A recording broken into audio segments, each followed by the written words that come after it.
1996లో తమిళనాడులోని అన్నామలై యూనివర్సిటీకి చెందిన రాజా ముత్తయ్య మెడికల్ కాలేజ్లో 17 ఏళ్ల పొన్నవరసు ఎంబీబీఎస్ మొదలుపెట్టాడు.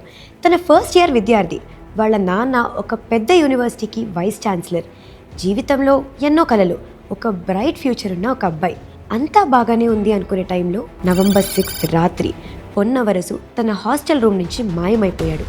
కొన్ని రోజుల తర్వాత ఒక భయంకరమైన నిజం, తన బాడీ ముక్కలు ముక్కలుగా తమిళనాడు స్టేట్లో వేరే చోట్ల దొరకడం మొదలైంది.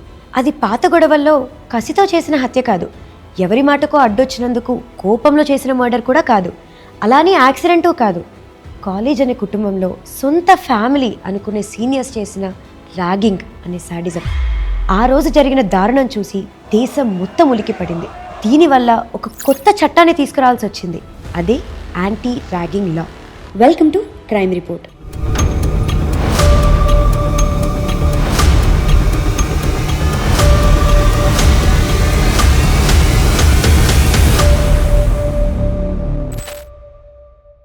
పొన్నవరసు రాజా ముత్తయ్య మెడికల్ కాలేజ్లో first year student.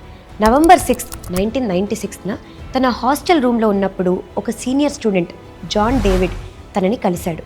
David first year స్టూడెంట్స్ని ర్యాగింగ్ చేస్తూ హింస పెట్టేవాడు. పోలీస్ ఎంక్వైరీలోనూ డేవిడ్ స్వయంగా ఇచ్చిన స్టేట్మెంట్ ప్రకారం ఆ రాత్రి ఏం జరిగిందో తెలిసింది. డేవిడ్ నవరసుని బట్టలు తీసేయమని చెప్పాడు, తన చెప్పుల్ని నాకమని డిమాండ్ చేశాడు. కానీ నవరసు అలాంటి అవమానకరమైన పనులు చేయనని చెప్పాడు. అది డేవిడ్ ఈగోని బాగా దెబ్బతీసింది. నవరసు వైస్ ఛాన్సలర్ కొడుకు కాబట్టి సీనియర్స్ చెప్పే మాటని వినకుండా పొగరుగా బిహేవ్ చేస్తున్నాడు అని అనుకున్నాడు డేవిడ్. కోపంలో డేవిడ్ నవరసు మీద అటాక్ చేశాడు. నవరసు చనిపోవడంతో జాన్ డేవిడ్ నేరాన్ని దాచిపెట్టడానికి భయంకరమైన పనులు చేశాడు. తను చదువుకునే వైద్య విద్యను క్రూరంగా వాడాడు. నవరసు బాడీని ముక్కలు ముక్కలుగా నరికి ట్రాన్స్పోర్ట్ చేసుకోవడానికి రెడీ చేసుకున్నాడు. ఆ రూమ్ని నీట్గా ఆధారాలు దొరకకుండా క్లీన్ చేసేశాడు. కొన్ని రోజుల్లో బాడీ పార్ట్స్ని తమిళనాడులోని వేరే చోట్ల పడేశాడు. తలని యూనివర్సిటీలోనే ఉన్న కాలువలో, అలాగే బాడీని చెన్నైలో, కాలు చేయి భాగాల్ని మరక్కణం అనే ఊరిలో తను పాతిపెట్టాడు.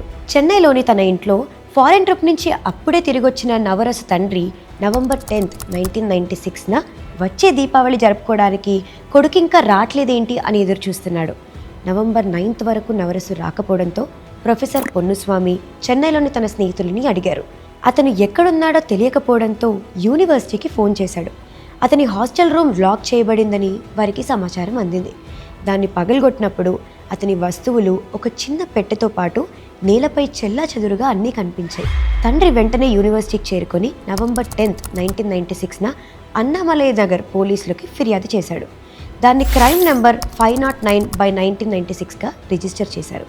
కేసు నమోదయ్యే 3 రోజుల ముందే నవంబర్ 7 ఉదయం పట్టెంపక్కం పోలీసులు చెన్నై మండవేలిలోని పీటీసీ బస్ డిపో వద్ద ఒక కార్డ్బోర్డ్ పెట్టెలో ఉంచబడిన ఒక మొండం అనగా ఒక శరీర భాగాన్ని స్వాధీనం చేసుకున్నారు. 21G రూట్లో నడిచే బస్సు కండక్టర్ వారికి సమాచారం అందించాడు. నవంబర్ 12 నుండి కాలేజ్ నుంచి పారిపోయిన సీనియర్ స్టూడెంట్ జాన్ డేవిడ్ గురించి అన్నామలై నగర్ పోలీసులకు విద్యార్థుల ద్వారా సమాచారం అందింది. 2 రోజుల తర్వాత అతను మన్నార్గుడి జ్యుడిషియర్ మెజిస్ట్రేట్కు తనంతట తానే లొంగిపోయాడు. నవంబర్ 19 అర్ధరాత్రి 1:30 సమయంలో జాన్ డేవిడ్ నవరసు తలను యూనివర్సిటీ క్యాంపస్లోనే బోట్ కెనాల్లో పడేశారని ఒప్పుకున్నాడు. ఆ తర్వాత తలను పోలీసులు స్వాధీనం చేసుకున్నారు. చెన్నైలో దొరికిన మొండం నవరసుదే అయ్యుండొచ్చని అనుమానిస్తూ అన్నామలై నగర్ పోలీసులు దానికి సంబంధించిన రికార్డులను తీసుకున్నారు. నవంబర్ 22న విల్లుపురం కంట్రోల్ రూమ్ నుంచి ఒక సమాచారం వచ్చింది.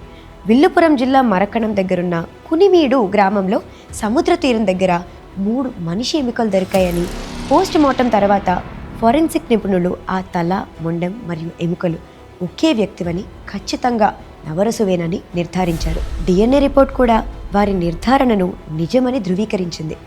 మరణించిన వ్యక్తి మరియు నిందితుడు వేర్వేరు హాస్టల్లో ఉంటున్నారని ప్రాసిక్యూషన్ వాదించింది. నవంబర్ 6, 1996 మధ్యాహ్నం 2 గంటల ఆ సమయంలో జాన్ డేవిడ్ నవరసుని తీసుకెళ్లి ఒక హాస్టల్ గదిలో తీవ్రంగా ర్యాగింగ్ చేశాడు. నవరసు దాన్ని ఎదిరించడంతో జాన్ డేవిడ్ అతని తలపై దాడి చేశాడు. అతను స్పృహ కోల్పోయి నేలపై పడున్నప్పుడు నిందితుడు కత్తులతో అతని తల, కాళ్ళు, చేతులు నరికి వేరు చేశాడు. ఆ తర్వాత అతని బంగారు ఉంగరం, వాచ్ మరియు బంగారు గొలుసుని తీసుకున్నాడు. తర్వాత తల, బంగారుంగరం మరియు గొలుసును ఒక జిప్ బ్యాగ్లో పెట్టి హాస్టల్ దగ్గరలో ఉన్న కాలువలో పడేశాడు. మరణించిన వ్యక్తి యొక్క రక్తపు మరకలు ఉన్న బట్టలను హాస్టల్ టెర్రస్ మీద కాల్చేశాడు. జాన్ డేవిడ్ మొండం మరియు కాళ్ళు చేతుల్ని ఒక సూట్ కేసులో పెట్టుకొని రైల్లో మద్రాసుకి బయలుదేరాడు. రైలు కడలూరు దాటుతున్నప్పుడు కాళ్ళు చేతుల్ని నదిలో పడేశాడు. చివరిగా మొండాన్ను తాంబరంకి వెళ్తూ ఒక బస్సులో అక్కడే వదిలేసి పారిపోయాడు. ఈ కేసులో నీటి నుంచి స్వాధీనం చేసుకున్న నరికిన తల కుళ్ళిపోయిన స్థితిలో ఉండడం వల్ల బాధితుడిని గుర్తించడం ఛాలెంజింగ్గా మారింది. మద్రాస్ ఫోరెన్సిక్ సైన్స్ విభాగం అసిస్టెంట్ డైరెక్టర్ జయప్రకాష్ నిర్వహించిన సూపర్ ఇంపోజిషన్ పరీక్షపై ఇన్వెస్టిగేషన్ అంతా ఆధారపడింది.